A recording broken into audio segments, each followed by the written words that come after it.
Skip pass to Cole, a foot on the line, got the two. Oh, Whitney Allen, she started that whole play. Unselfish to not go up and force a shot. She pulls it out, she lets the play develop, she finds an open Cole who's still feeling it as a senior.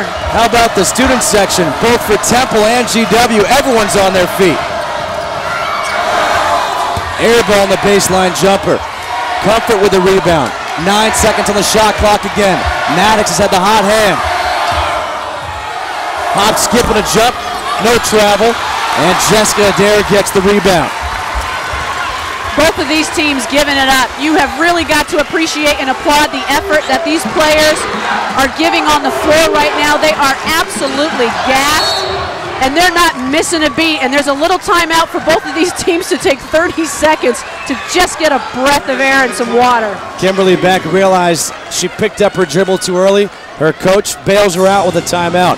You look inside of the huddles, and there is Joe McEwen. Again, what's at stake here? We've got first place in the A-10 on the line. Whoever wins this game, the regular season champion. You've got the #1 seed in the A-10 conference tournament, which is coming up later on this week. Also an undefeated season. A lot at stake right now, a 2-point game, under 2 minutes to go. What are both coaches saying to their teams? Well, right now they're talking about focus and finishing the game, taking care of the ball. And there's what you just mentioned, Justin. The winner earns a #1 seed. Both of these teams going to have to make their way to Cincinnati, weather permitting, for the big competitive tournament in the Atlantic 10. And these coaches talking about the last minute and 59 seconds. Take care of the ball, relax, don't panic. And for, of course, George Washington, they want to look for Keenan Cole, Whitney Allen, and Jessica Adair. They've got options. I think for Temple, you got to look for Hairston or Maddox. The Adair twins in the game right now. How about this? Sarah Jo Lawrence is not in the game. Had the hot hand the second half. Front rims it. Jessica Adair with the rebound. Goes up strong, gets fouled, she'll go to the free throw line. And that's what I meant when I said they have options. Keenan Cole creating her shot off the dribble from the outside, but Jessica Adair sticking around on the glass. And that's their crystal ball here for the next minute and 42 seconds. What's going to give here at the end of the game?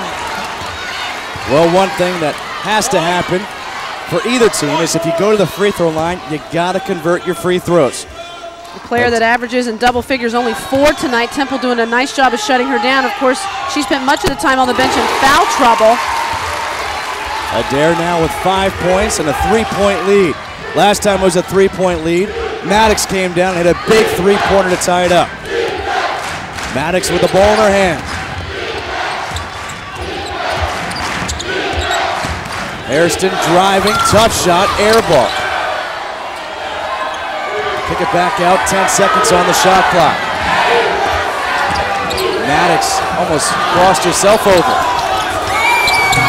Landry can't hit it.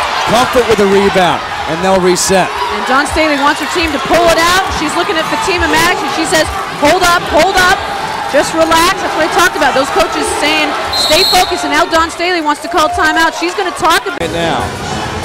And just to gaze into the future like with a crystal ball. GW has not had an overtime game this year. Temple, they're 2-0 in overtimes. Yeah, in fact, I was at one of those games at St. Joseph's where Temple pulled off the victory. St. Joseph's could have had a chance to win the Big Five, the little conference within the Atlantic 10 Conference. Of course, those 5 universities battling it out, but Temple pulled it off. Maddox has a double clutch, down low to Comfort, can't get it to fall. Adair with a big rebound. Lady Comfort from point blank range. And still no Sarah Jo Lawrence on the floor, but she is leading the cheers on the bench. And watch for clock management by Kimberly Beck and the George Washington squad. This is a player you want to have the ball in her hands. Beck with a huge shot. She has 2 field goals on the day, both of them big. Why not? One of the best players in this league.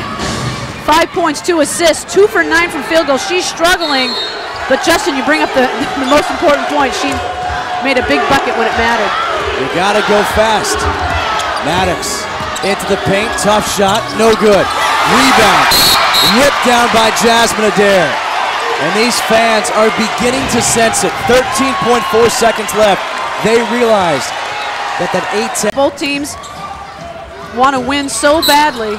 Smart move by GW, getting the ball in Beck's hands.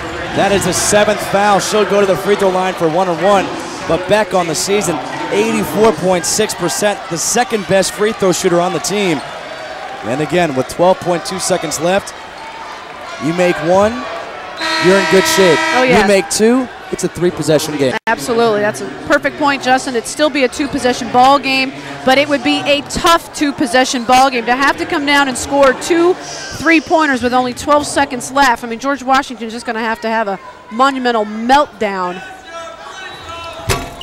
Beck makes the first one, and just in case you're wondering, Temple today from the 3-point line, 25%.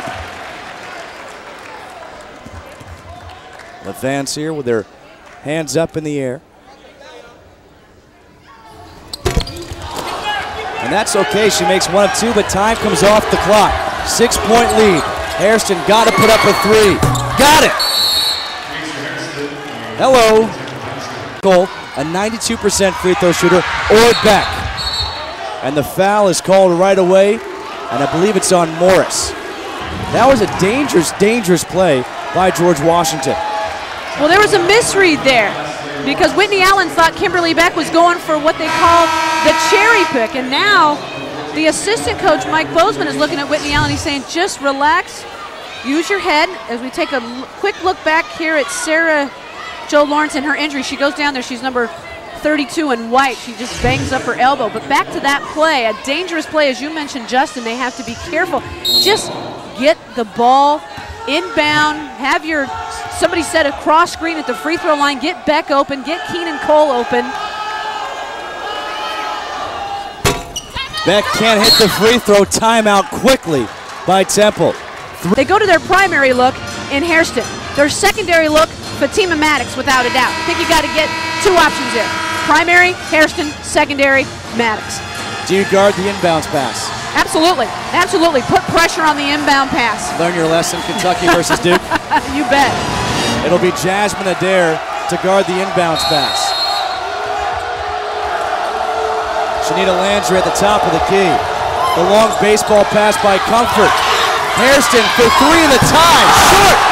And George Washington University